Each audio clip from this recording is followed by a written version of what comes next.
Cuán firme cimiento se ha dado a la fe. A través de la Biblia, un análisis de la Biblia libro por libro que le ayudará a crecer espiritualmente. Estos estudios fueron diseñados por el Dr. J. Vernon McGee. Acompáñenos en este fascinante recorrido a través de la Biblia. La palabra de Dios. Sabemos que no podemos seguir perfectamente los 10 mandamientos y aunque pudiéramos, no nos traería salvación el perdón de nuestros pecados. Para eso necesitamos un Salvador perfecto, y eso es exactamente lo que proveyó Dios para nosotros en Cristo. ¡Alabado sea el Señor!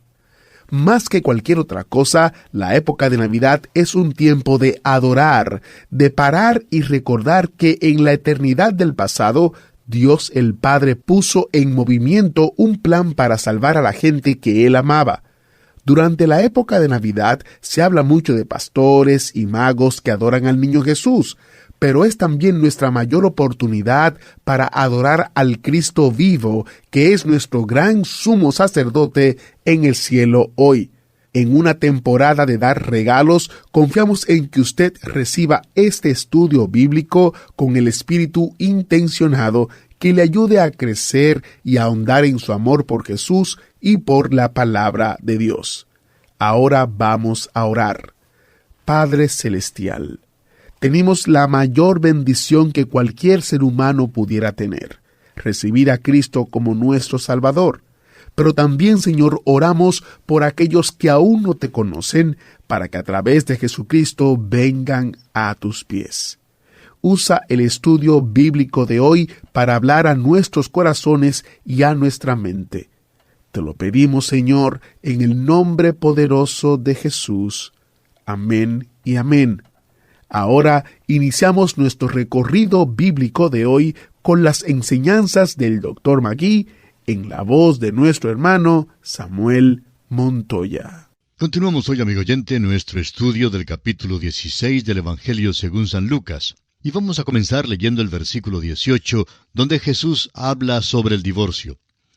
El versículo 18 de este capítulo 16 de San Lucas dice: «Todo el que repudia a su mujer y se casa con otra, adultera, y el que se casa con la repudiada del marido, adultera». Ahora, si este fuera el único versículo de la Escritura sobre el divorcio, no existiría divorcio. Este versículo debe ser comparado con Mateo, capítulo 19, y con la primera carta del apóstol Pablo a los Corintios, capítulo 7. Toda la Escritura que aborda cierto tema específico debe ser considerada para averiguar cuál es la verdad. Nuestro Señor habló a estos fariseos sobre este tema porque estos hombres estaban bajo la ley y le hacían muy poco caso a la ley. Y llegamos ahora al relato que Jesús hace en cuanto al rico y Lázaro, un relato que aparece exclusivamente en el Evangelio según San Lucas. Creemos que Jesús sacó esta historia de la vida real, como también lo hizo con todas sus parábolas. Jesús usaba ilustraciones que eran conocidas a sus oyentes. Ellos conocían muy bien de lo que él estaba hablando. Para estar seguro que todos supieran que esta era una historia real, incluyó los nombres de los individuos que se involucran en el drama. El nombre del mendigo, por ejemplo, era Lázaro. El Señor no daría el nombre de alguien que no existía. Leamos entonces el versículo 19 de este capítulo 16 de Lucas. Había un hombre rico que se vestía de púrpura y de lino fino, y hacía cada día banquete con esplendidez. Esta es la historia de un rico que vivió y murió sin Dios.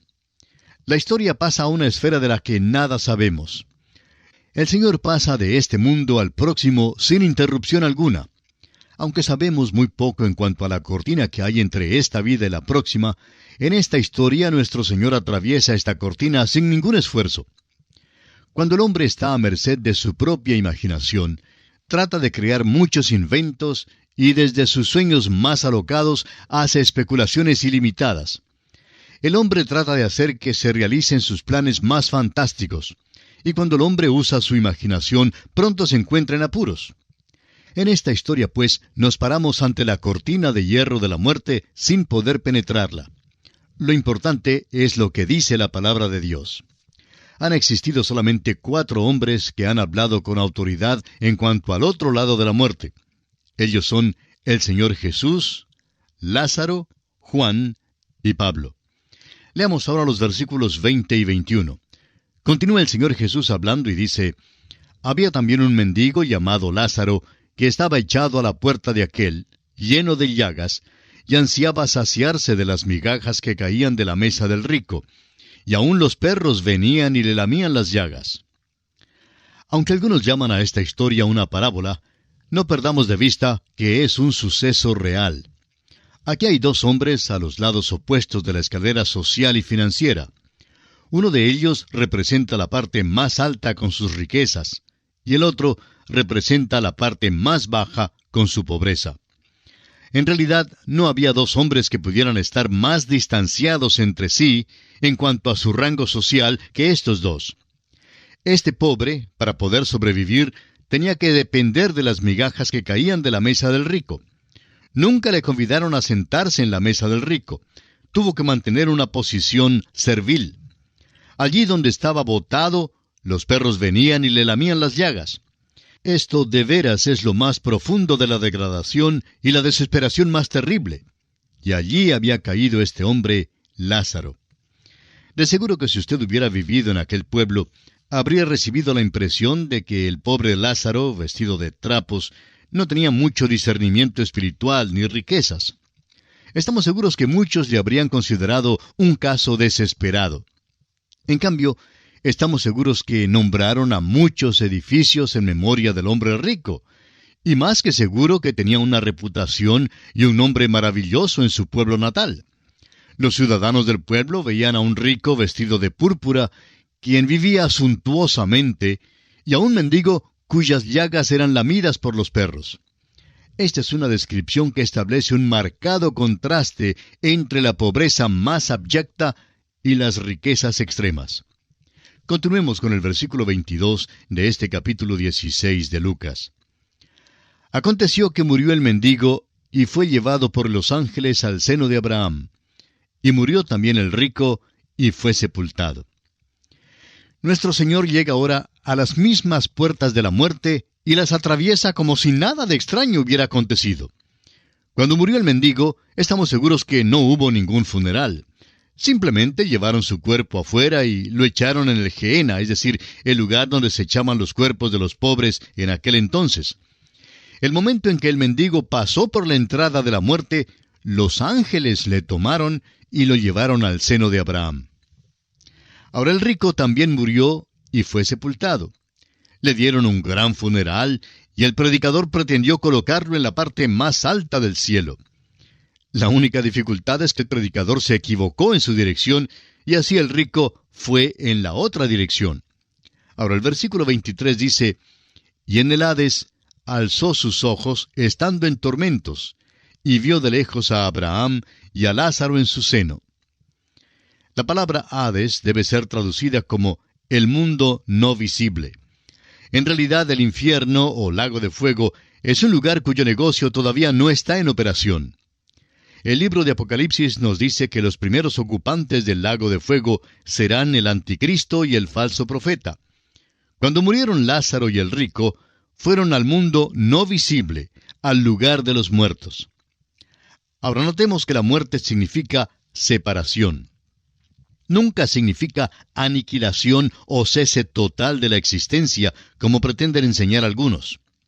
Adán murió en el día que comió del fruto que le fue prohibido comer. Pero no murió físicamente sino hasta después de unos 900 años. Pero el día en que comió del fruto quedó separado de Dios. Es decir, que su relación con Dios quedó cortada. Jesús habló de esto cuando dijo en Juan 11, 25 y 26, «Yo soy la resurrección y la vida. El que cree en mí, aunque esté muerto, vivirá. Y todo aquel que vive y cree en mí, no morirá eternamente». El hombre está separado de Dios por el pecado. Los hombres están muertos mientras viven. El apóstol Pablo les dijo a los Efesios en el capítulo 2 de su carta, el versículo 1, «Y Él os dio vida a vosotros cuando estabais muertos en vuestros delitos y pecados». Ahora, si usted desea ver una buena cantidad de zombies y muertos, pase la vista en uno de estos centros nocturnos. Allí es donde los encontrará. Tratan de tocar los tambores, de beber todo lo que puedan y tomar drogas, porque están muertos y quieren vivir. Hay entonces la segunda muerte, que es la muerte espiritual, y significa la separación eterna de Dios. Al morir físicamente, el cuerpo queda inerte y sin vida, debido a que el espíritu de la persona ha salido. El cuerpo es puesto en la sepultura y los elementos vuelven al polvo, como dice Génesis 3:19. Con el sudor de tu rostro comerás el pan hasta que vuelvas a la tierra, porque de ella fuiste tomado, pues polvo eres y al polvo volverás. Nadie puede evitar la muerte. Aquí en este relato que el Señor Jesucristo está haciendo, cuando el rico murió, su espíritu fue al lugar de tormento. El lugar de los muertos en aquel entonces tenía 2 compartimientos. El rico fue a aquel lado del Hades, a donde van los perdidos. Ahora, Seol y Hades son los nombres del Antiguo y del Nuevo Testamento que se dan para el mismo lugar. En Hechos capítulo 2, versículo 27 leemos, «Porque no dejarás mi alma en el Hades, ni permitirás que tu santo vea corrupción». Y el apóstol Pablo, escribiendo su primera carta a los Corintios, dice en el capítulo 15, versículo 55, «¿Dónde está, oh muerte, tu aguijón? ¿Dónde, oh sepulcro, tu victoria?». Este versículo también habla del Hades. En el Antiguo Testamento, este mismo lugar se llama Seol.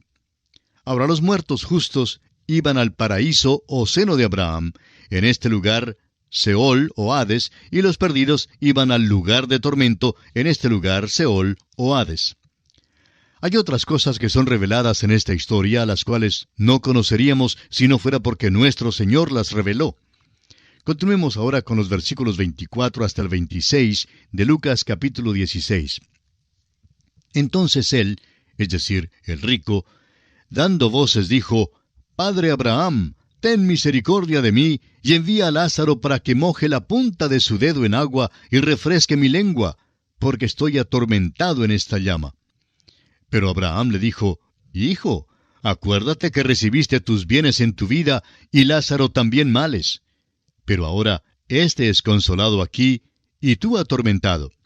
Además de todo esto, una gran sima está puesta entre nosotros y vosotros».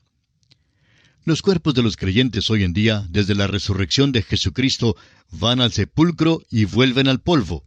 Pero sus espíritus ya no tienen que ir al Hades, sino que van directamente a la presencia de Jesucristo.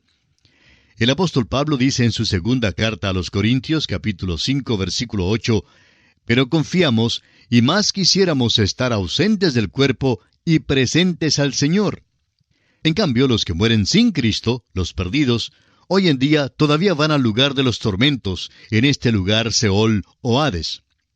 El apóstol Pablo, una vez más, en Efesios capítulo 4, versículos 8 al 10, nos da la descripción siguiente.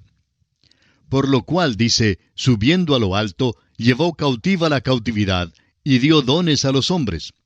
Y eso de que subió, ¿qué es? Sino que también había descendido primero a las partes más bajas de la tierra. El que descendió es el mismo que también subió por encima de todos los cielos para llenarlo todo. Cuando nuestro Señor descendió al Hades, después de su crucifixión en la cruz, entró en el compartimiento del paraíso, lo desocupó y llevó a todos los que había allí hasta la presencia de Dios. No hay nadie que ocupe el compartimiento del paraíso hoy en día en el Hades. La única parte del Hades que todavía está ocupada es el lugar de tormento, donde van los incrédulos cuando mueren. Ahora el día viene cuando el Hades y todos sus ocupantes serán echados al lago de fuego, y los hombres ya no saldrán de allí por toda la eternidad. El cuerpo es meramente la casa física en que vivimos. En la muerte salimos de nuestros viejos hogares. Es interesante observar lo que las diferentes culturas en el mundo hacen con los cuerpos de sus muertos. Los griegos, por ejemplo, los incineraban. Los egipcios los embalsamaban. Algunas culturas dejaban que las aves comieran los huesos, y otros cavaban un hueco para dejar caer allí los restos. Los indostanos, por ejemplo, los queman y echan sus cenizas en el río Ganges. Se puede hacer lo que se quiera con la vieja casa después que es abandonada, pero lo importante es lo que le pasa al espíritu después que haya dejado el cuerpo. ¿A dónde irá? Aún la palabra cementerio aquí es interesante. Es el lugar donde usted pone el cuerpo de sus seres queridos. Es una habitación como una posada o un motel. Allí el cuerpo volverá al polvo de donde fue hecho, pero ¿qué pasa con el espíritu que vivió en ese cuerpo? El cielo no es solamente un estado, sino que también es un lugar, amigo oyente. En el momento en que uno muere, o va para estar con Dios, o va al lugar de tormento, donde por fin será juzgado y luego echado al lago de fuego. Lo más importante aquí es que Dios no creó el infierno o el lago de fuego para ningún hombre. La Biblia dice claramente en Mateo 25:41 que el fuego eterno fue preparado para el diablo y sus ángeles. Usted, amigo oyente, usted mismo elige su destino final. Hay una gran cima que separa ambos destinos, pues la última parte de este versículo 26 del capítulo 16 de Lucas aclara sin lugar a dudas, de manera que los que quisieren pasar de aquí a vosotros no pueden, ni de allá pasar acá. Usted, amigo oyente, tiene que hacer su decisión en esta vida en cuanto a dónde va a ir después de la muerte. No habrá ninguna otra oportunidad después de la muerte. Todo lo que encontrará allá es una gran cima que es insalvable. Continuemos ahora leyendo los versículos 27 hasta el 31 de este capítulo 16 del Evangelio según San Lucas. Entonces le dijo, es decir, el rico, «Te ruego, pues, Padre, que le envíes a la casa de mi padre, porque tengo 5 hermanos, para que les testifique, a fin de que no vengan ellos también a este lugar de tormento». Y Abraham le dijo, «A Moisés y a los profetas tienen, óiganlos». Él entonces dijo, «No, padre Abraham, pero si alguno fuere a ellos de entre los muertos, se arrepentirán». Mas Abraham le dijo, «Si no oyen a Moisés y a los profetas, tampoco se persuadirán, aunque alguno se levantare de los muertos». Hay muchos hombres que creen que muchos se arrepentirían si alguien volviera de entre los muertos para decirles cómo son las cosas al otro lado de la tumba. Bueno, es un hecho que alguien ha venido de entre los muertos. Su nombre es Jesucristo. Sin embargo, no le creyeron a él, así como tampoco le creyeron a Moisés y a los profetas. Amigo oyente, le exhortamos a que no demore en hacer su decisión. Recuerde que después de la muerte no tendrá otra oportunidad de hacerla. Por eso le exhortamos a que confíe en Cristo Jesús en esta misma hora. Y así concluye nuestro estudio del capítulo 16 del Evangelio según San Lucas. Ahora, en el capítulo 17, consideraremos los siguientes aspectos. Cristo enseña a los hombres a cuidarse de no ofender o hacer tropezar a otro. También enseña a los hombres a perdonarse los unos a los otros. Les enseña asimismo el poder de la fe. Además, Cristo sana a 10 leprosos y habla en cuanto al reino de Dios y su segunda venida. Solo el doctor Lucas anota la breve parábola en cuanto al servicio consagrado que pertenece al Maestro, y también es el único que anota el incidente en el cual son sanados los 10 leprosos con la ingratitud concurrente de los 9. Hay algunas cosas en este capítulo que estudiaremos en forma apresurada, tratándolas solo a grandes rasgos. Leamos pues los primeros 2 versículos de este capítulo 17 del Evangelio según San Lucas. Dijo Jesús a sus discípulos, «Imposible es que no vengan tropiezos, mas ay de aquel por quien vienen. Mejor le fuera que se le atase al cuello una piedra de molino y se le arrojase al mar, que hacer tropezar a uno de estos pequeñitos». Lo que el Señor dice aquí es muy severo. Y permítame ser franco y sincero con usted, amigo oyente. Creo que hoy en día yo preferiría ser cualquier otra persona que aquel que vende las drogas a nuestros jóvenes. Creemos que el castigo para alguien que vende esas drogas será más grande que para cualquiera otro. Es serio que alguien haga tropezar a otro, especialmente a un pequeño.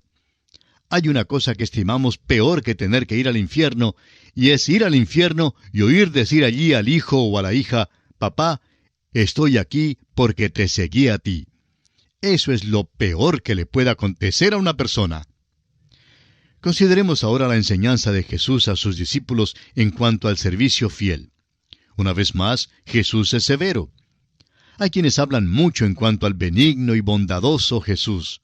Si usted lee algunos de estos pasajes, se dará cuenta que Jesús no siempre era bondadoso y benigno. Era benigno con los niños, es verdad, pero no con los que les hacen tropezar. Leamos los versículos 7 hasta el 10 de este capítulo 17 de Lucas. ¿Quién de vosotros, teniendo un siervo que ara o apacienta ganado, al volver él del campo, luego le dice, «Pasa, siéntate a la mesa»?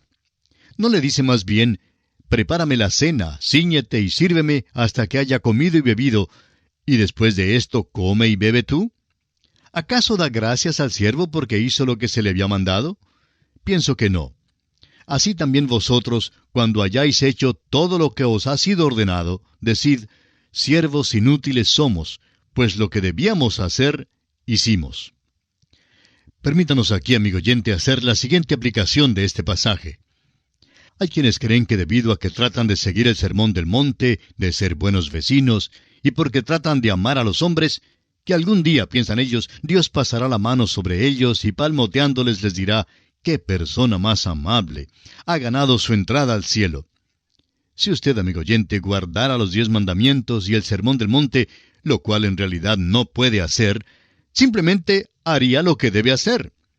¿Cree usted que recibirá salvación por eso? Debe guardar la ley de Dios porque usted es una de sus criaturas. Tenemos que reconocer que la salvación es un don, es un regalo. Guardar la ley de Dios es un deber. La salvación, amigo oyente, es un regalo que recibimos por la fe en Jesucristo. Y si es un regalo, entonces ya no podemos merecerlo. Por eso, aunque guardemos los 10 mandamientos y sigamos el sermón del monte, lo cual, repetimos, no podemos hacer, esto no nos traerá la salvación. Por eso le exhortamos, amigo oyente, a acudir en esta hora a la persona del Señor Jesucristo y aceptarle como su Salvador personal. Que el mismo Dios le ayude a dar este paso trascendental que sellará su destino eterno.